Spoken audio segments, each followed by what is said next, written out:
நான் உங்கள் சிவகலை. இன்றைக்கி புரட்டாசி 2வது சனிக்கிழமை. இன்றைக்கி ஒரு குட்டி விளையாட்டு உங்களுக்காக. அதுக்கு முன்னாடி என்னோடய சேனலை நீங்கள் சப்ஸ்கிரைப் ஃபாலோ பண்ணலைன்னா ப்ளீஸ் ஃபாலோ பண்ணிவிட்டு என்னோடய வீடியோவை பாருங்கள்.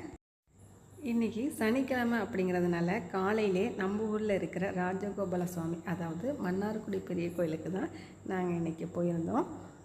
பாருங்களேன், நம்மளோட கோயில் வந்துட்டு புரட்டாசி மாதத்துக்காக எவ்வளோ ஒரு அழகாக லைட் செட்டிங் போட்டு கோவிலே செமையாக இருந்துச்சு. பார்க்குறதுக்கு கண்கொள்ளா காட்சியாகவும் இருந்துச்சு. நம்ம கோயிலுக்குள்ளே போகிறதுக்கு முன்னாடியே இந்த தெப்பக்குளம் இருக்குது. எவ்வளோ ஒரு அழகான ரம்மியமான காட்சி.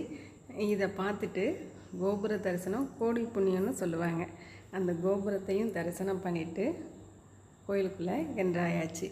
நம்ம கோயிலுக்குள்ளே போன அடுத்த செகண்டே நம்ம பார்க்குற முதல் ஆள் யாருன்னா நம்ம செல்லப்பிள்ளை தான், செங்கமலம். அதை வந்து ஒரு வீடியோ எடுத்துகிட்டு அது கூட ஒரு செல்ஃபியும் எடுத்துகிட்டு அப்படியே மெதுவாக நடந்து கோயிலுக்குள்ளே போனோங்க. கோயிலுக்குள்ளே போனோன்னே இங்கே கோமாத தரிசனமும் செம்மையாக கிடச்சிச்சின்னு வச்சுங்க. அதை முடிச்சுட்டு தாயார் சன்னதியில் போய் தாயாரையும் சாமி கும்பிட்டுட்டு வந்து ராஜகோபால சுவாமியை பார்க்க வருவோம் அப்படின்னா ஐயோ செம்ம கூட்டாங்க. இன்றைக்கி 2வது சனிக்கிழமை, அதோட ஏகாதசியும் சேர்ந்து வந்ததுனால பெரிய கோயில் ரொம்பவே ரசம் இருந்துச்சு.